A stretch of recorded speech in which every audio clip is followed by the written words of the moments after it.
Coming up tomorrow, a dog trainer shows you what you need to know to make sure your kids are safe around your dogs. I'm Ana Belaval, right outside our studios. Believe it or not, your adorable little family dog can bite you. How to prevent that? We have an expert from Animal Intuitions coming up. And Anna's outside our studios this morning with a dog trainer who has tips for staying safe around dogs. Hey, Anna. Even around your family dog, because he can turn on you. I'm here with Amber from Animal Instincts. We always think, let's take a look at this video, that your dog loves to get kisses and hugs from you.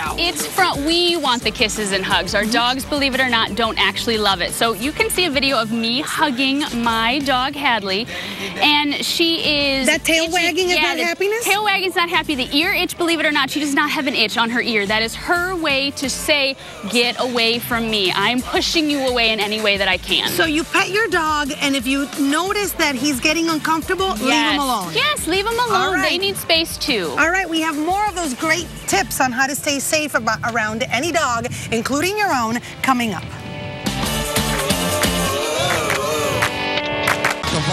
And Anna's with the dog expert. Hey, Anna. Hey, good morning. I don't know about your kids, but my daughter was deathly afraid of dogs, and now she's come to the point where she wants to pet every dog in the neighborhood. That makes me nervous. How is the best way to approach him, Amber? All right, so the best way to is ask the owner first. Must ask the owner.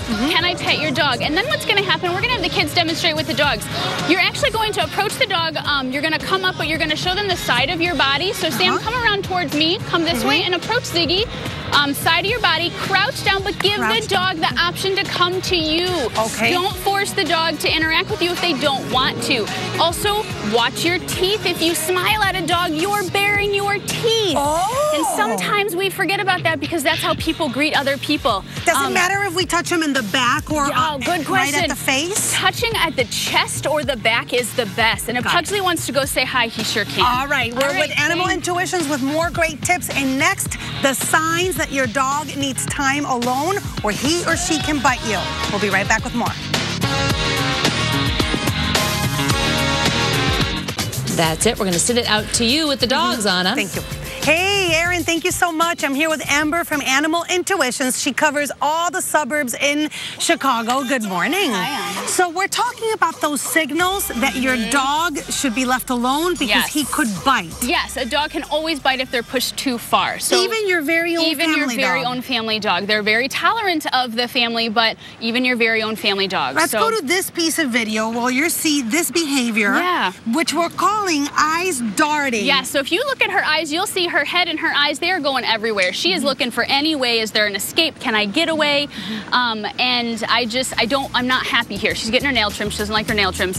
Then she's going to do some tongue flicking. Yeah, exactly. So what we're saying is as soon as you see your dog doing that, you need to get out of the way. Yes. Now this is the tongue flicking is the second one, right? Yes. Oh, okay. Yes, she's doing her tongue flicking. If you look at her tongue, it's flicking out. It's flicking out. She's kind of licking her lips like she's got peanut butter on her lips, and that is a nervous behavior. But Amber, that is very hard because sometimes you can confuse those signals with, oh, she's loving this. Yeah, it is, but if we keep in mind that our dogs do not love the same kind of situations that we do and the affection that we want to give them, it'll help us to recognize when they sometimes, anytime they're licking their nose or licking their lips, that's a nervous dog. All right, let's see this third and last piece of video. This we're calling the unhappy tail wag. It's a nervous tail wag. She is not happy right now. She is very uncomfortable getting her nails clipped, and that tail is not happy. And very often we say, oh, a dog wagging their tail is a very happy dog, and that is not necessarily. Sometimes it's true, but not always the case. So, can they turn on a dime? Whatever they liked maybe 2 weeks ago, maybe they don't like now? They might, but usually they're going to be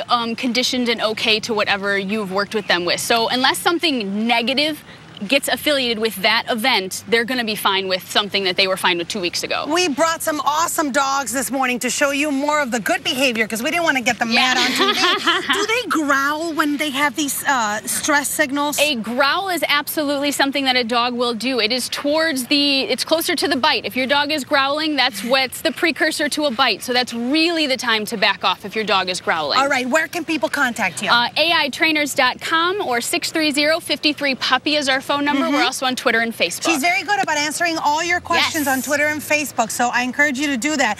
And when we come back, if you're bringing a newborn home, how to introduce them to the puppy. Also, what is the tree pose? How can that save you? And last but not least, when you need to leave your dog alone when he's busy. All those normal things they do sometimes can trigger and make them mad. Yes. So when we come back, more with Animal Intuitions around town, outside our studios this morning. Stay with us. Longest contracted team history, I will tell you to whom, coming up in sports. Good morning, I'm Ana Belaval outside our studios. No, we're not praying. We're trying to avoid getting bitten by a dog. This is called the tree pose. We'll explain coming up. Cool girls even do it. Good morning, I'm Robin Baumgarten. 88 degrees, so beautiful weather for the next several days. Guys. Time now for Around Town. Hey, Anna. Hey, good morning. We're talking about staying safe around dogs you know and those you don't know. So I'm here with Amber from Animal Intuitions. Good morning, Amber. Hi. We were talking about being a tree, and you're saying that this is when you don't know the dog that's approaching you. Yes, this can be your family dog, or this can be a dog that you don't know. But if you have your family dog, let's say, is getting too wild, too excited, too jumpy, dogs don't go around chasing trees because they're boring. So if you be a tree, you put your arms at your side or in front of you, you keep your feet still and you look your eyes at your toes, so you're pretending to be a tree. And the dogs will typically then not mess with you because you're boring, you're not running and flailing and screaming. Parental supervision is so important. Parents, if you see your kid in a tree position, you need to intervene. This is very important because now your kid is not comfortable with where the dog is. So be boring, be a tree. You Be may get urinated on, but you know it's better than getting bitten. Yes. Back to you. Hey, we're going around town, saving lives. Hey, Anna. One person and one doggy at a time. Good morning, Larry and Robin. Okay, so Amber, you're going to have a baby and you want to get your dog familiar with the newborn. You start training the dog ahead of time. Absolutely. I love to use positive reinforcement. So start messing with your dog's ears and tail, pull their fur, pull their feet. Do all the things that you can think that a kid would do, but give them something really delicious for letting you do it to them. Bring home a baby's blanket when the baby's born, before the baby comes home, so that dog gets to have a first smell before you bring this crazy alien home that this dog has no idea what to do with. All right, that's kind of like how I felt. Maybe I should have pulled up my ears and stepped all over my husband before the baby came home. All right, when we come back, Amber will show us what seems like normal behavior, but when you should leave your dog alone, because you could really make him mad, or at the rate we're going, you can piss off the dog. Back to you. Coming up. High around 88 degrees, so the heat will be back. Let's look at your weather. Back to you guys. Time now for Around Town. Hey, Anna. Hey, good morning. I'm here with Amber from Animal Intuitions. She's a trainer. She works the suburbs of Chicago. Good morning. Hi. We're telling people today that a dog can bite at any moment if they feel stressed out. Any dog can bite, even your family dog, if they are stressed. So this sounds almost like a myth. Well, you shouldn't bother a dog when they're eating, but you say that this is true. It is a true story. Down here at our dogs are demonstrating some of the top 3 things. If your dog is doing this, just let him be. Give him some doggy time.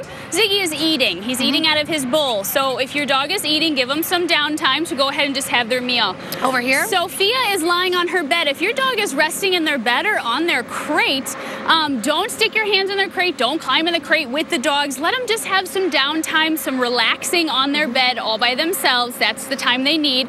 And then over here we have Pugsley, and he's chewing on his bone. So if your dog is enjoying a nice snack in the middle of the day or something, just let them chew on their bone. We don't need to interrupt them or play with them or tease them with their bone or any of their other stuff like that. Which age group, Amber, would you say is most at risk to get bitten by a dog? Believe it or not, it's toddlers. Toddlers are so unpredictable to a dog. They are all over the place. They're running, they're screaming, they're yelling, and the dogs, they like predictability. They like to know what's going on, and they have no idea what a toddler is doing. You know, when we were showing the signs of stress, it looks a lot like signs of happiness. It does. When do these signs of stress come on? When you're really bothering the dog, or it can happen at any time? It can happen at any time, which is why it is important to recognize stress signals in your dog. Things like yawning.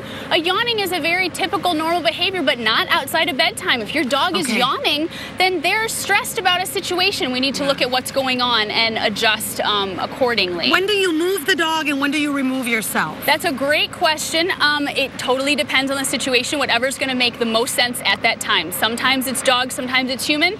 Make sure it's not always the dog or always the human. Okay. Mix it up a little. All right, Amber, thank you so much. You're Where so can people welcome. find you? Just give us the website. Yes, www.aitrainers.com. And you can follow her on Twitter Yes. and Facebook.